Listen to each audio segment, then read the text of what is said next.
شروع اللہ کے بابرکت نام سے جو بڑا مہربان اور نہایت رحم کرنے والا ہے۔ پیارے دوستو، یہ کہانی بڑی ہی عبرت انگیز اور سبق آموز ہے۔ کہانی ایک خوبصورت لڑکی کی ہے جس پر ایک شیطان جن عاشق ہو جاتا ہے۔ اس کے بعد اس لڑکی کی جس لڑکے کے ساتھ بھی شادی ہوتی ہے، وہ شیطان جن شادی کی پہلی رات ہی اس لڑکی کے شوہر کو مار ڈالتا ہے۔ اسی طرح لڑکی کے 3 شوہروں کو اس جن نے موت کے گھاٹ اتار دیا۔ یعنی وہ جن نہیں چاہتا تھا کہ کوئی لڑکا اس لڑکی کا دلہا بنے۔ آخر کار اس لڑکی کی شادی ایک چوتھے لڑکے سے ہوئی جس کو شیطان نے نہ مارا۔ اس عاشق جن اور اس لڑکی کے انسانی شوہر کے درمیان ایک سودا طے پایا جس کے سبب چوتھا شوہر شیطان جن سے بچ گیا۔ پیارے دوستو، وہ سودا کیا تھا کہ جس کے باعث یہ چوتھا شخص مرنے سے بچ گیا؟ اور آخر کار اس لڑکی کا کیا بنا؟ کیا وہ شیطان جن اس پر ہمیشہ مسلط رہا؟ اس لڑکی کی اس سے جان چھوٹ گئی؟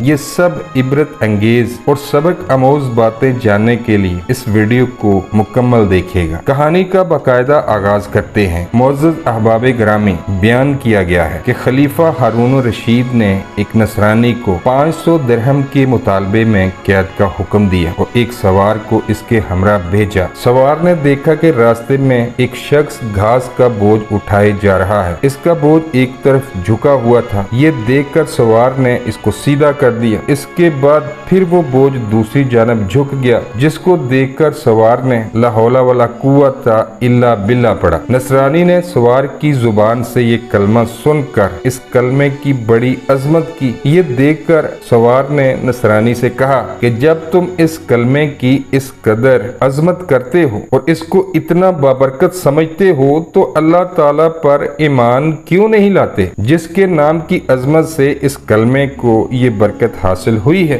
اس پر اس نصرانی نے جواب دیا، میں نے اس کلمہ کو آسمان کے فرشتوں سے سیکھا ہے۔ یہ سن کر سوار کو بڑا تعجب ہوا اور سوار نے خلیفہ کی خدمت میں حاضر ہو کر تمام واقعہ بیان کر دیا۔ خلیفہ ہارون الرشید نے نصرانی کو بلوا کر دریافت کیا کہ آخر تو نے یہ کلمہ فرشتوں سے کس طرح سیکھا ہے؟ اس پر نصرانی نے بتایا کہ واقعہ یہ ہے کہ میرا ایک چچا بہت مالدار تھا، اس کی ایک حسین و جمیل لڑکی تھی۔ میں نے اس چچا زاد بہن کے لیے اپنے نکاح کا پیغام بھجوایا جس کو میرے چچا نے منظور نہ کیا اور اس لڑکی کا نکاح دوسری جگہ کر دیا۔ چنانچہ شب رفاف یعنی کہ شادی کی پہلی رات میں اس کے شوہر کا انتقال ہو گیا۔ وہ کہتا ہے کہ میں نے دوبارہ اپنے چچا سے نکاح کی درخواست کی مگر اس بار بھی میرے چچا نے میری درخواست منظور نہیں کی اور اس لڑکی کا نکاح دوسری جگہ کر دیا۔ اس کا وہ شوہر بھی اسی طرح شادی کی پہلی رات بیوی کے پاس گیا تو مردہ پایا گیا۔ اس کے بعد اس لڑکی کا تیسرے شخص سے نکاح ہوا، اس کے ساتھ بھی یہی واقعہ پیش آیا۔ اس کے بعد چوتھی مرتبہ پھر میں نے اپنے نکاح کا پیغام بھجوایا تو مجبوراً میرے چچا نے اپنی بیٹی کا نکاح میرے ساتھ کر دیا، کیونکہ متواتر ان حادثات کے بعد کوئی بھی دوسرا لڑکا اس لڑکی سے نکاح کرنے کو تیار نہیں تھا۔ آخر کار میری شادی ہو گئی۔ جب شادی کی پہلی رات میں اپنی بیوی کے پاس گیا تو میں نے دیکھا کہ خلوت کے وقت ایک شیطان کوہ گراں کی شکل میں ظاہر ہوا۔ اس نے ایک زوردار چیخ ماری اور کہا، تو کہاں آیا ہے؟ میں نے جواب دیا، میں اپنی بیوی کے پاس آیا ہوں۔ تو وہ شیطان کہنے لگا، تجھے معلوم نہیں میں نے اس کے پہلے شوہروں کے ساتھ کیا معاملہ کیا؟ میں نے جواب دیا، ہاں مجھے معلوم ہے۔ یہ سن کر وہ شیطان کہنے لگا، اگر تو اس بات پر راضی ہو کہ یہ عورت رات کو میرے لیے اور دن کو تیرے لیے تو بہتر ہے، ورنہ میں تجھے بھی مار ڈالوں گا۔ وہ نصرانی کہتا ہے کہ میں نے اس کی بات کو منظور کر لیا اور اس طرح ایک عرصہ گزر گیا۔ ایک روز شیطان نے مجھ سے کہا، آج رات میں